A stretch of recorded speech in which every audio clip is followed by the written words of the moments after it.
Salut. Alors là, je fais une petite vidéo. Là, ça faisait longtemps que je n'étais pas sur Facebook. Mais bon, c'est pareil, entre Periscope, vous savez, c'est des outils, hein. T'as un téléphone, maintenant il y a des applications. Donc, moi, en fait, là, dernièrement, j'ai fait des vidéos. Bon, on tournera dessus, là, pendant un certain temps. Donc, je rentrerai aussi dans la langue en même temps. Mais là, en fait, il y a une vidéo que j'ai prise, salut, et qui est magnifique sur les bons profs. D'ailleurs, je vais vous montrer lui, en fait, je le suis pas mal. Enfin, je le suis pas mal. J'ai vu quelques vidéos sur les asymptotes, en fait. Et il y avait aussi autre chose, là, sur le moment, j'ai zappé. Mais en fait, ça fait pas mal d'années, c'était bon, anecdotique, donc je reviens souvent sur les mêmes personnes, moi, dans mes vidéos, comme ça, c'est bien, on a un peu la singularité, moi je trouve que c'est pas mal, et j'aime bien sa manière de présenter, il est vraiment bien fait, les étapes sont bien, donc bon. Pour ça, j'ai bien aimé, moi, regardez, vous allez voir, c'est rapide, hein, ça dure une minute. Mais ce qui est bien en fait dans cette vidéo, c'est que justement, je vais pouvoir démontrer moi ce que j'apporte vis-à-vis des nombres premiers. Comme ça va être clair. Même pour les gens lambda, ça dure une minute 30.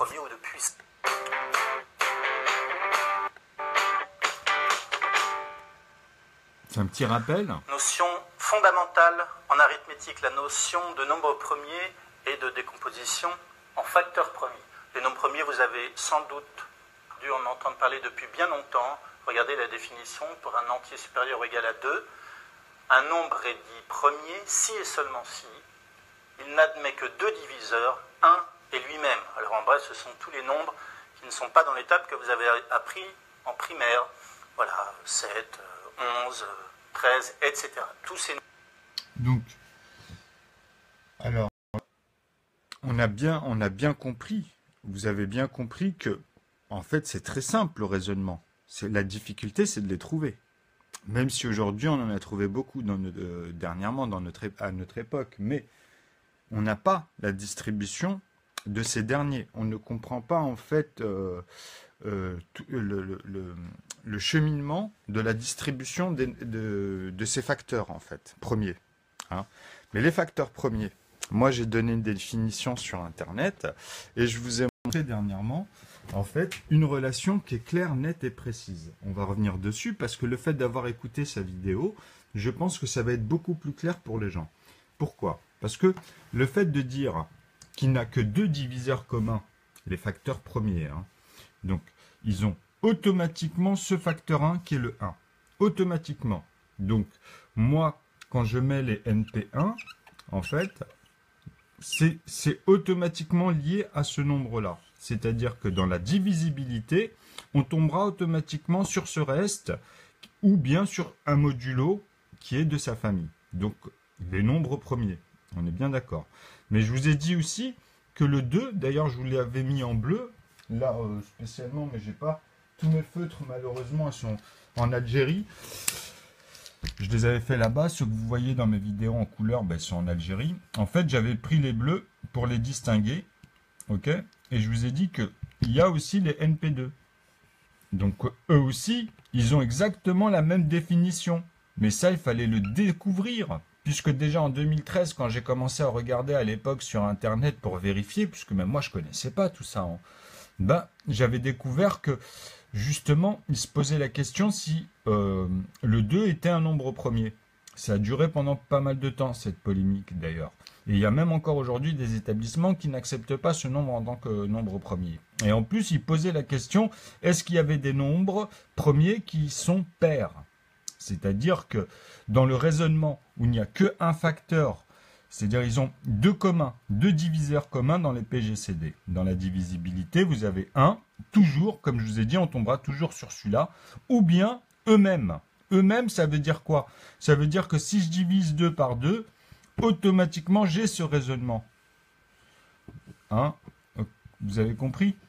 Donc, si je divise 2 par 2, je tombe bien sur 1. Donc, si je le multiplie d'ailleurs même par 2, eh ben, je retombe sur 2. Je reconjugue en fait la valeur. Donc, maintenant, on arrive sur le NP3. Vous allez comprendre le raisonnement jusqu'au bout. Parce que justement, regardez ce qui se passe comme phénomène. Et c'est ça que je vous démontre tout le temps sur ma chaîne. Regardez ce qui se passe. Alors le 3, on va prendre le rouge. Alors pour les NP3, qu'est-ce qui se passe? Ben, pour les NP3, c'est la même chose. Puisque le NP3 ne peut être composé. Alors les NP3, on les avait mis en rouge. Les NP3, c'est des familles. C'est des familles qui gardent ce principe, c'est-à-dire eux-mêmes, ok, eux-mêmes, qui gardent ce principe toujours eux-mêmes ou par 1. Ben, c'est pareil, le 3 ne peut être divisé que par 3 pour tomber sur 1. Donc, ils n'ont un facteur commun, donc on tombe sur 2, on tombe sur 3, on est d'accord, on va tomber sur 5, donc il va y avoir aussi les NP5. Hein, là, je le laisse en rouge, mais vous avez compris que moi, sur mes chaînes, je les ai mis d'une autre couleur, hein, pour les distinguer. J'ai mis les NP5. Donc, les NP5, c'est comme les NP3. Ils ne peuvent être que divisibles que par eux-mêmes ou par 1. Tu ne peux pas faire pour 3 des paquets de 2, puisque tu vas arriver à 4. Et 4, c'est un composé en plus. Tu peux le faire avec des paquets de 2 et des paquets de 1. Donc, on va revenir sur les racines carrées après, justement, sur les facteurs, tu vois, parce que ceux-là, ce sont les facteurs premiers. Là, on est en train d'en voir. Et là, je vous montre les unités. Et c'est ce qu'on voit. Et je mettais le 7 aussi. Vous vous souvenez? Je vous dis 1, 2, 3, 5 et 7 tout le temps. Ben là, vous allez comprendre pourquoi ceux-là, je les ai dit. Moi, j'ai découvert, en fait, qu'il fallait les séparer. Qu'il fallait faire 5 familles. Pourquoi? Ben là, tout de suite, on va y venir à ce principe de eux-mêmes et par 1. Parce que quand on divise eux-mêmes, regardez bien ce qui va se passer.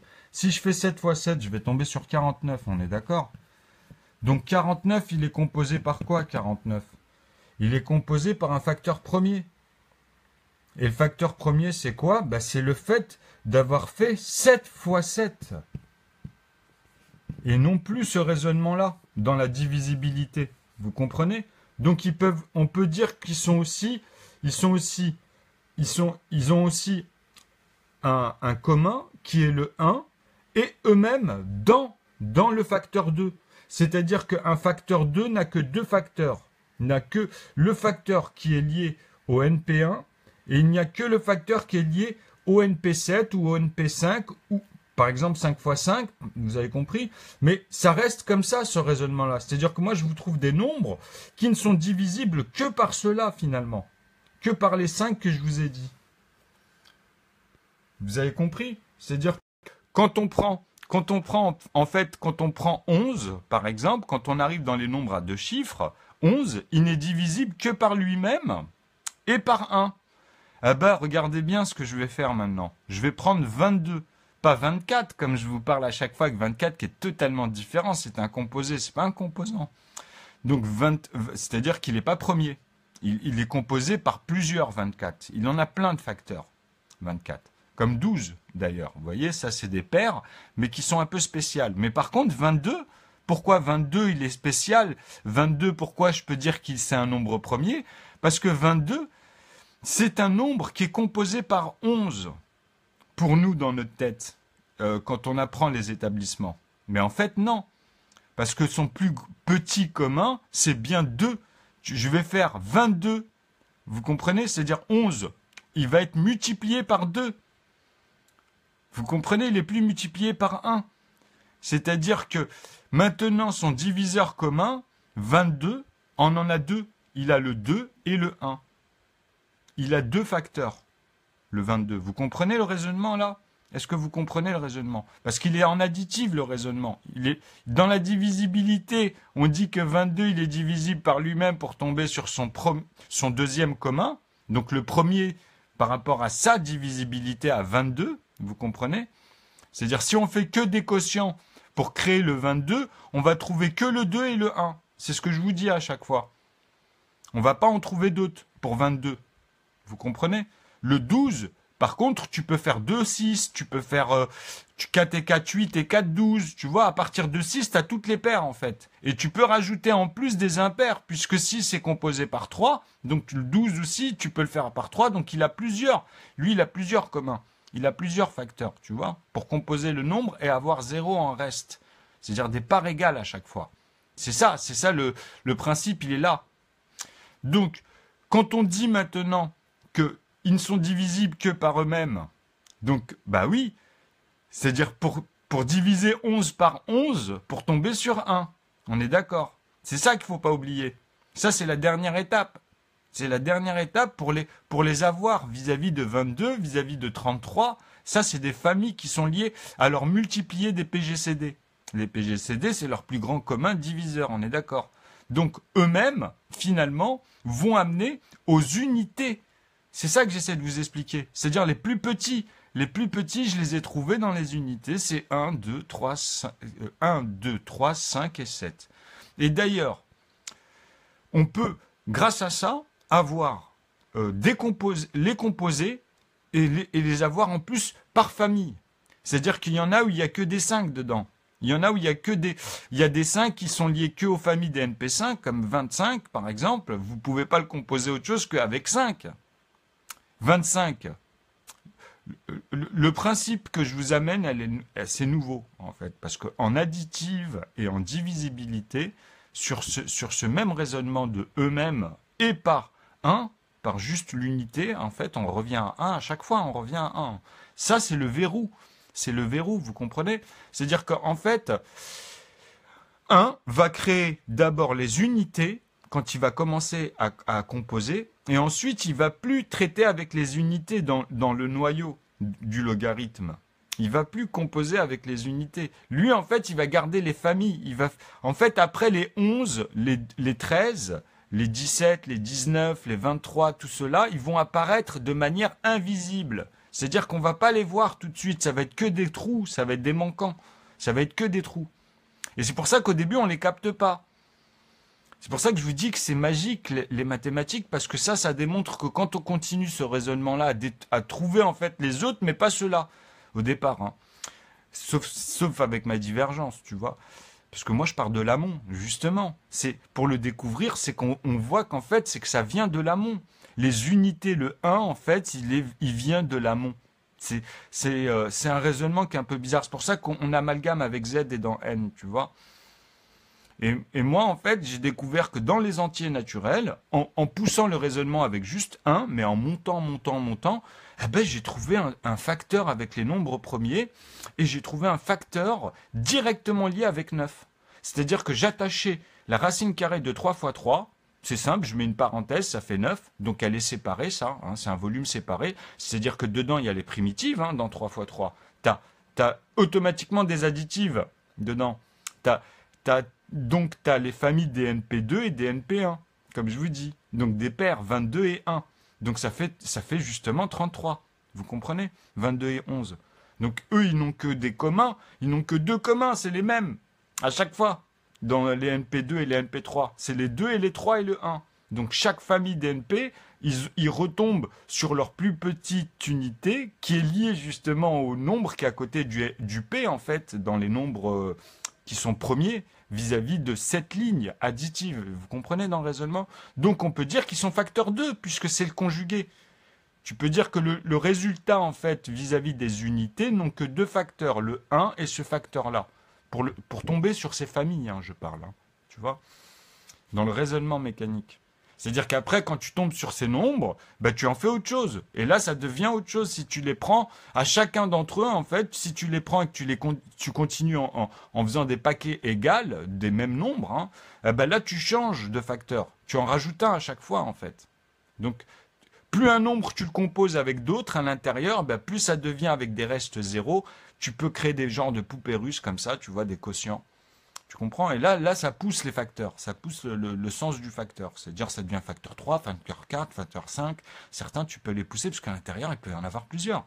Des pairs et des impairs. Donc, ils sont liés à 6, par exemple.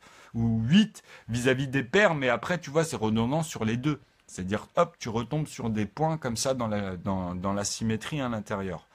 Donc ça, quand on pense comme ça, en fait, moi, je fais quoi? Je fais une parenthèse, je fais 3 fois 3. Dedans, j'ai justement les plafonds des plus 1 en retenue, donc j'ai les familles des NP1, les familles des NP2, les familles des NP3, qui se multiplient entre eux, puisque c'est 3 fois 3. Ok? Mais c'est dans le poids. Il est dans 3. Tout ça, c'est déjà dans la structure, tu vois. Donc, je les mets en parenthèse. Donc, ça fait 9. Et comme tout est attaché à 9, je continue comme ça. Vous comprenez? C'est-à-dire que ça, si je le multiplie par 3, cette parenthèse que j'ai pris, ben, je tombe sur 27. On est bien d'accord, tu vois? C'est aussi con que ça. Donc les chiffres, ils remontent comme ça dans la structure. Donc on pousse cette ligne et ce raisonnement comme ça et on fait des équations avec, tu vois. Et on réduit grâce justement à la preuve par 9 et les produits en croix, puisqu'une unité, moi je la simplifie comme gramme, 64 grammes, après je pousse comme ça, tu vois. Donc après, il faut trouver les facteurs simplement entre les sommes. Et une fois que vous avez les facteurs, tu peux donner des réponses, même si je mets des points d'interrogation en sautant en quinconce comme ça entre une réponse, un point d'interrogation, une réponse, et tu dis, tiens, la valeur de 2 alors, la valeur de 4, il m'a donné la valeur de 1, la valeur de 3, et tu dois trouver le facteur, puisque c'est le même après, c'est redondant, c'est la même chose. Une fois qu'on a compris le sens. Et le sens, il est toujours lié à ce que je vous dis là. Ils ont que 2 facteurs finalement pour créer les familles. Après les nombres qui apparaissent, ça fait apparaître des nombres, ça. Vous comprenez? C'est ça que je vous dis. C'est leur ratio, c'est des asymptotes.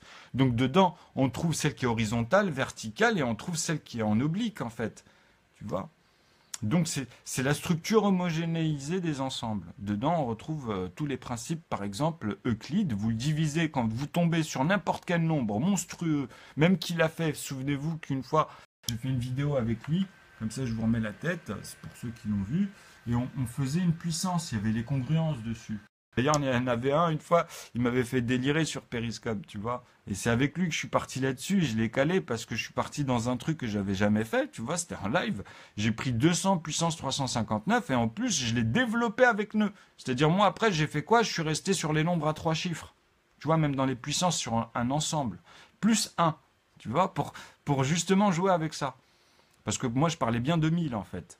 Hein, en puissance 1000. On avait un nombre, tu vois, qui représentait une puissance de 1000, tu vois, vis-à-vis de ce qu'il y avait à l'énoncé, quoi. C'est-à-dire 200 on est parti de 200 puissance 359 et j'ai rajouté le manquant pour avoir justement un plus, si vous préférez, un plus, et j'ai mis le manquant à côté pour avoir ce raisonnement-là. Finalement, si on assemblait l'ensemble, je pouvais faire 500 puissance 500 ou 200 puissance 800, si vous préférez. Et je tombais à chaque fois sur le même résultat. Tu vois, et après, ça, c'était pour faire un raisonnement simple. Mais en fait, c'est lié à quoi? C'est lié qu'à, comme je vous dis, le plus petit composé. C'est-à-dire qu'après, ça devient des modulos, comme ils disent, tu vois. Mais en fait, les modulos, c'est quoi? C'est des quotients. C'est ce que je vous dis, ce sont des facteurs, tu vois. Donc les facteurs deviennent des quotients dans les raisonnements par rapport à ces énoncés-là. Donc ça dépend des contextes. Ne pas oublier une chose que je vous dis, c'est le fait de dire que c'est eux-mêmes. Le sens de eux-mêmes, ça peut porter à défaut puisqu'il y a plusieurs raisonnements de calcul. Quand on observe les mathématiques, il y a plein de sens, tu vois. Donc c'est pour ça que des fois on mélange les choses. Ça peut être nuancé. Donc bien comprendre que eux-mêmes, 22 divisé par lui-même, c'est-à-dire que là quand je prends 22, c'est une famille déjà, c'est un nombre d'une famille des NP2. Donc celui-ci en fait il fait partie de la famille des NP2. Donc si tu le prends tout seul et que tu fais que des plus 22, par contre, c'est différent, puisque tu vas tomber sur 44, par exemple. Et 44, c'est un composé. Tu vois, il a plusieurs composants. Mais justement, tu es obligé comme je dis dans le logarithme, il va vous les faire apparaître tous qu'une seule fois. C'est ça qui est incroyable. Il n'y a pas de doublure, c'est désordonné dans le raisonnement, on va dire, mais c'est ordonné dans l'apparition, en fait, chronique. C'est-à-dire que ça ne va pas vous faire apparaître 1000 et 20, tu vois, non. C'est désordonné chroniquement, c'est-à-dire c'est des petits gendarmes. Mais il y a bien les unités d'abord, les dizaines ensuite, les centaines, tu vois.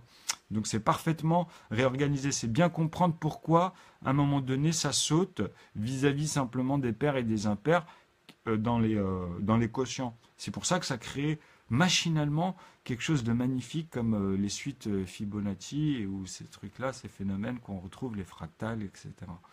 Parce que les maths, elles ont une structure en fait qui sont liées scientifiquement à notre environnement automatiquement, vous comprenez. Donc les comprendre, c'est arriver aussi à visualiser pas mal de choses dans la structure. Donc voilà, là c'était vraiment pour... Ah oui, on va la finir quand même. Donc, soit un nombre, tu vas être supérieur ou égal à 2, tu as vu? Donc c'est pour ça qu'il a dit après 3, 5, 7, 11, 13, etc.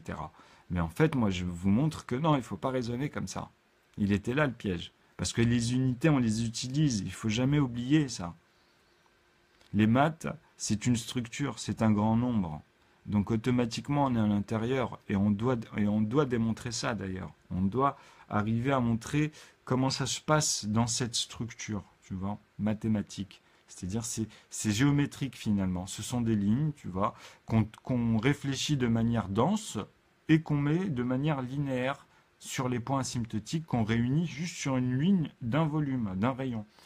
Donc le rayon, bien sûr, de cette ligne, comme je vous ai dit, soit il a une forme d'un lacet, c'est-à-dire qu'il ne faut pas oublier qu'il faut avoir aussi, quand on regarde comme ça, on a le bout, quoi, la tête, vous comprenez? Ou soit c'est au cube pour simplifier, ou vous pouvez faire une proportion. Mais moi, comme je vous ai dit, la meilleure, c'est de la faire au carré directement à un volume de 1 cm d'arête. Vous comprenez? Pourquoi? Pour faciliter justement les rapports qu'on connaît déjà. Donc comme ça, vous allez réaliser qu'il y a exactement la même chose en amont, quoi. C'est un truc de dingue. Donc faciliter le raisonnement vis-à-vis de la distribution algébrique ensuite, tu vois, c'est-à-dire de prendre que 10 lettres et de voir leur redistribution comme les nombres, exactement comme les nombres, tu vois. Et ensuite, vous rajoutez le nombre de lettres et chaque lettre représente le nombre de la lettre. Si vous tombez sur une 18, il n'y a qu'une lettre derrière, on est bien d'accord. Mais qui est aussi composée des unités. C'est ça qui rajoute en plus du raisonnement. Elle est là la différence. Mais c'est strictement la même chose puisqu'on répète ces lettres, quoi qu'il arrive. Donc après, c'est le nombre de lettres vis-à-vis de la langue, quoi. C'est tout. Hein. Donc c'est ça, en fait, c'est très important puisque, comme je vous ai dit, il y a beaucoup de choses à décrypter. Il y a pas mal de techniques que vous allez voir pour les nouveaux, par exemple, ou ceux qui commençaient à juste avoir des éléments. Bah justement, c'est des raisonnements simples, finalement, vous comprenez?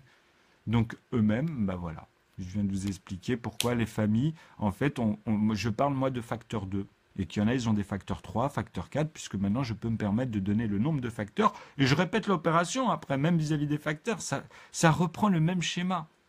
Tu repenses de la même manière. Après, tu peux mélanger les facteurs 1, 2, 3, 5 et 7 pour recomposer tous les facteurs. Et c'est magique, tu les retombes.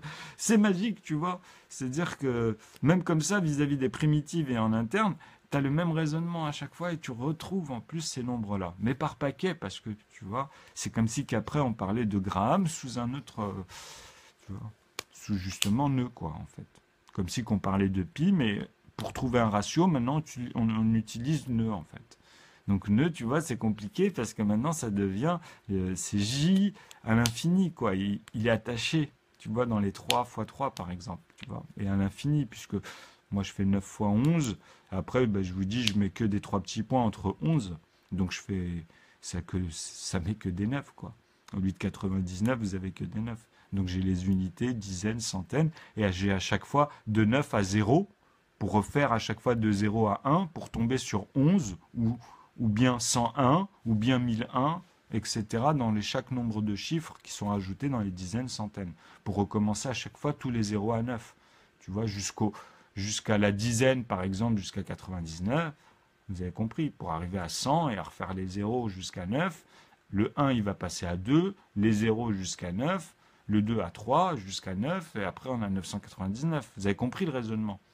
Donc, il ne faut pas oublier qu'entre le 9 et le 10, et le 10 et le 11, quand on regarde dans la fractale des unités, c'est le même raisonnement. On passe de 9 à 0 et de 0 à 1, et ainsi de suite. Après, c'est la vingtaine, la dizaine, la trentaine, etc. Donc, il y a toujours ce phénomène entre 0 et 1 et 1 et 9 et 0. Donc, c'est pour ça que je vous dis que 9, il a la même valeur que 1. Et 9, il a la même valeur que 0 au bout du compte. Parce que bon, quand tu passes de cette unité, bah c'est cette unité qui s'ajoute à chaque fois. C'est pareil. C'est pour ça qu'il a cette magie théosophique et numérique.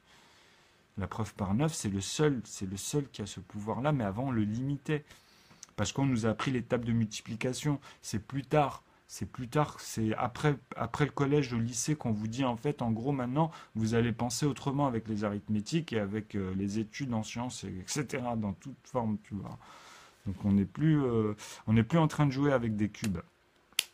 Tu vois, mais on commence à voir leur constitution, leur densité, comment les choses se font dans la structure. Grâce aux maths, c'est-à-dire le sens justement des congruences ou de Bézier ou de tout ce qu'on a appris avec Fermat. Que deux diviseurs, parce que si vous prenez le nombre 13, il est divisé par 1 et par lui-même par 13 et c'est tout. On ne peut pas. Tu vois, on ne peut pas le diviser par autre chose. Tu ne peux pas trouver un autre 0, un autre ou 1, parce que 1 après on s'est compris, tu vois. 1 divisé par 1, bon, on a bien vu. Ça fait 1, mais dans le sens où il faut le soustraire, quoi. C'est pour ça que l'addition va avec la soustraction, la multiplication va avec la division. Tu sais, c'est automatiquement. Et c'est des produits en croix entre eux dans les chroniques, tu vois. Et ça devient des primitifs dans la densité de leur histoire. Parce qu'en fait, finalement, un grand nombre, à l'intérieur, il contient toute l'histoire. À chaque fois. C'est ça qui est dingue, tu vois. Donc ça permet en fait de l'amener à plein de choses. Et de créer dans toutes ces choses, justement, on peut ouvrir à chaque fois tous les événements de chaque contexte qu'on rentre, on peut aller loin avec, tu vois. Maintenant, je vais prendre un théorème fondamental de la décomposition en facteur premier. Dès que vous avez un entier naturel grand N supérieur ou égal à 2, pas forcément un nombre premier, cet entier naturel va se décomposer en un produit, c'est-à-dire une multiplication successive de plusieurs termes. On va pouvoir le décomposer en nombre premier. Cette décomposition, elle est unique. Alors on dit à l'ordre près des facteurs, parce que si vous mettez les puissances de 2 avant les puissances de 3, voilà, c'est ça ce que ça veut dire. Hein. Tu vois, alors là, ça montre bien que quand on part justement dans les puissances, là ce qu'il a voulu en fait déterminer, c'est vis-à-vis du théorème. Okay, c'est-à-dire qu'un théorème, c'est un raisonnement fini. Il vous explique que justement, le fait des pairs et des impairs, tu vois, c'est pour ça qu'on se disait, est-ce qu'il y avait des nombres premiers pairs, ça pouvait résoudre tous les modulos, tout le raisonnement modulatoire. Donc, c'est-à-dire qu'après, on peut modéliser tout simplement tout ce qui commute et tout ce qui ne commute pas, mais dans un arbre niveau, parce qu'on a les liens, on a les bornes, on a les zones, tu vois, dans la structure. Et ça aide. Ça aide à faire des raisonnements de dingue. Et ça aide aussi pour les équations. C'est genre tout ça, tu vois. Parce que c'est avec les équations que tu vas pouvoir construire des choses. Donc, ou démontrer. Dans une petite équation comme celle de Einstein, par exemple, avec E égale mc2, démontrer les choses. Parce que moi, ce que j'essaie de déterminer aux gens, c'est que les gens, ils n'ont pas compris Einstein, finalement. Moi, j'ai commencé à voir tout ce que lui, il a laissé, tout ce que lui, il a vu moi, je pense à peu près 40 ans avant la fin de sa vie. D'après toutes les polémiques qu'il y avait même à l'époque sur lui, etc., machin. Moi, à mon avis, au niveau de ses études, hein, je ne parle pas du personnage, tous ces trucs-là, je ne rentre pas là-dedans, je parle de ce qui est sûr, au niveau de ses études, pour moi, Einstein, il était persuadé qu'il y avait tout dedans, mais il ne savait pas comment le démontrer, et c'est très important en science de pouvoir démontrer la chose. Donc c'est comme si que je vous disais, voilà, vous avez des nombres, et dedans, il y a une manière d'ordonner les choses, et à vous de vous débrouiller, tu vois. Ben, ça va être mélangé pour toi, le raisonnement, au début, comment tu vas trouver ça? Ben, c'est ça, c'est 2000 ans d'histoire vis-à-vis de ça, tu vois. C'est-à-dire d'arriver à trouver un dictionnaire fini. D'ailleurs, la dernière fois, on parlait de Babylone, j'avais regardé ça hier sur Periscope ou avant-hier. La bibliothèque à Babylone, c'est un ouvrage. Et en plus, instinctivement, j'ai parlé, je lui ai dit, ouais, et voilà, ça venait à faire un dictionnaire. En fait, ils avaient créé une grande bibliothèque où il y avait tous les bouquins qu'on avait créés, et ceux qui n'avaient pas, c'est une fiction, hein, et ceux qui n'avaient pas été faits, en fait. Il y avait tout dedans, tu vois. Donc c'était classé avec un certain nombre, il y avait un algorithme, il y avait un certain nombre de caractères, un certain nombre de pages, et de chaque bouquin dans toute la bibliothèque était ordonné de la même manière. Hein. Et il y avait une manière d'organiser en fait, tu vois. Donc ça donnait en fait un système d'Ovoid-Velos finalement. Et c'était le but de trouver un qui est le plus dense d'ailleurs et qui réunit tout. Et moi c'est grâce à Neuf que j'ai pu faire ça. Parce que j'ai découvert que la preuve par Neuf, je l'ai rendue illimitée déjà. C'est-à-dire comprendre le raisonnement, pourquoi il y a des 3, pourquoi il y a des remontées comme ça. Et moi, je leur ai expliqué pourquoi. Et je leur ai dit que dans un événement, s'il y a eu 3, il faut savoir à quel moment c'est arrivé. Et grâce à la preuve par 9, en mélangeant justement avec vous vos systèmes de par 3, par 11, par 12, enfin par 13, pardon, c'est-à-dire que c'est surtout des nombres premiers, finalement, j'ai remarqué, dans les produits en croix et la preuve par 9, la preuve par 3, la preuve par... Une fois, ils les ont séparés, alors que moi, j'aurais dit, justement, tu peux tout faire avec la preuve par 9, tu n'as pas besoin d'utiliser les autres, puisque c'est son poids, c'est-à-dire que c'est des proportions et sa division, et tu les retrouves à 27, à 28, donc même dans les bornes, quand tu additionnes les nombres et que tu retombes sur ces chiffres-là, par exemple, tu vois. Donc il faut comprendre qu'au début, tu as un nombre de chiffres dans ton événement. C'est soit on te donne une solution et on te dit, voilà, tu vas la décomposer, tu vois, pour retomber justement sur ces unités-là, et pas faire plein de multipliés, et celui qui en aura fait le moins bah, sera le plus près, en fait, finalement, tu vois, parce que le but, c'est de trouver une unité directement à multiplier c'est-à-dire 1 multiplié par temps. Et après, c'est l'autre facteur, mais pas 36. Pas plein de paquets ou machin où tu me sors un truc de dingue, tu vois. C'est qu'au bout du compte, tu as un raisonnement simple. Tu as le numérateur et ce que tu as dénombré, c'est-à-dire le facteur que tu vas multiplier simplement. C'est tout. C'est ça les facteurs premiers. C'est cela qu'on cherche nous. Et maintenant, en fait, quand on dit les facteurs premiers, ils sont facteurs 2. Ok ? Parce que justement, il y a eux-mêmes et il y a le 1. Il y a deux facteurs. Il y a deux éléments, il y a deux composés. Quand tu vas diviser, et tu vas tomber sur cela à ce moment-là. Tu vois. Donc, quand tu multiplies, quand tu vas dans l'additive, le raisonnement dans ta tête te dit que, ah bah oui, automatiquement, comme il y a le 1, eh ben, je dois le compter dans ma tête à chaque fois. Tu vois, il ne faut pas que je l'oublie, même avec les autres, parce que sinon, le raisonnement, tu vas t'en mêler les pinceaux après, tu vois. Donc, 1 est déjà un facteur qui est garant, parce que c'est le verrou, en vrai, tu vois, de l'aval. C'est le verrou. Quand tu descends, tu ne peux plus descendre après. C'est ça que ça veut dire. Tout est attaché à ça. Ok ? Et maintenant, il faut trouver la valeur de 1 pour comprendre où la physique, parce que ça, c'est la loi des entiers, tu vois. Mais maintenant, il faut trouver les décimales de 1. Et je vous ai déterminé tout ça, tu vois. C'est-à-dire, il y a 100 milliards de morceaux à faire, c'est tout. Tu ne peux pas être dans un composant d'un volume, comme je vous ai dit, là, avec les arêtes, hein, parce qu'il faut retomber dedans, tu vois. Eh ben, il faut le faire, comme ça vous allez réaliser, vous allez même pouvoir voir de manière modelée une pâte ou une synthèse très simple à la base dans sa tête, tu vois, et modeler ça en fait, tout simplement, avec des arêtes, tu vois. C'est-à-dire tu mets 12 arêtes sur un cube, avec chaque arête qui a la même longueur. Tu prends 1 centimètre par exemple, tu vois.